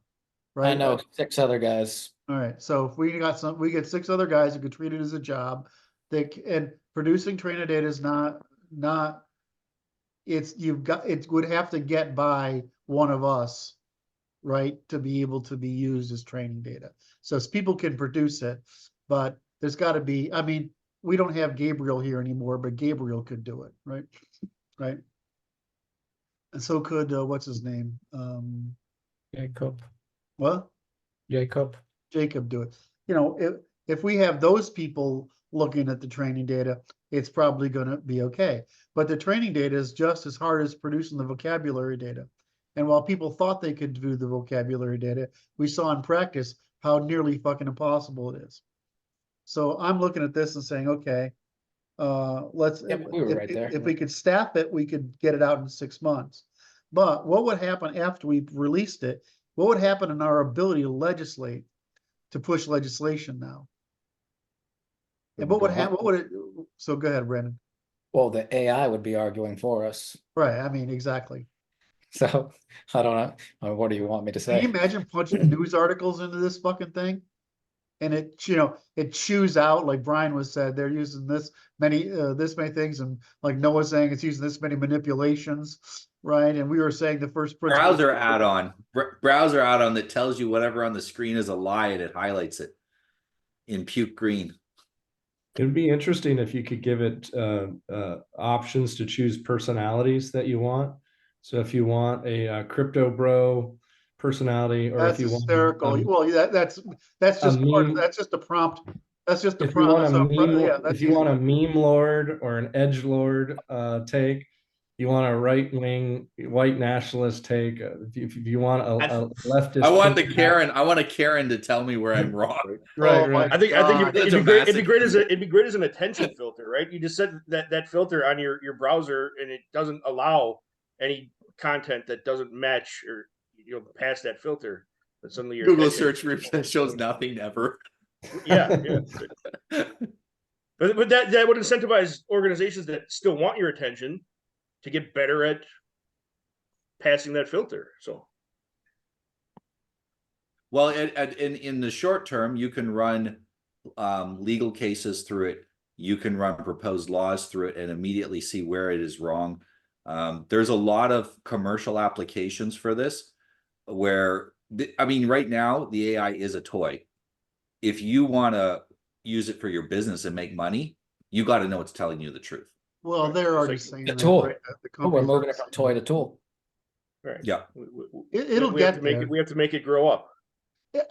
Seriously, guys, I use this thing every fucking day, multiple times per hour, but it's Yeah. for the things I said.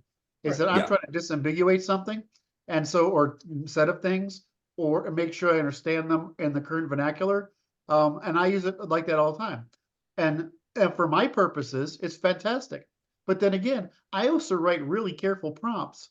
Like I ask it a specific question, right, that with a specific term, and so I get, I get pretty good answers out of it. Once in a while it's full of shit, but it's actually rare. All right, so this is a really good idea. You got to go. I'd like to stay on with other guys talk about a stupid thing. Take care, gentlemen. Okay. Yeah.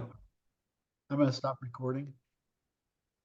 Anyway, this is the team for. I thought this was a great, one of our more fun conversations of late, where we really got stuff out of it. So I'm going to stop the recording. How do I do that? And thank the participants and the audience for their joy. And by the way, I found a bunch of videos I haven't posted. I don't know how this happens, but it does.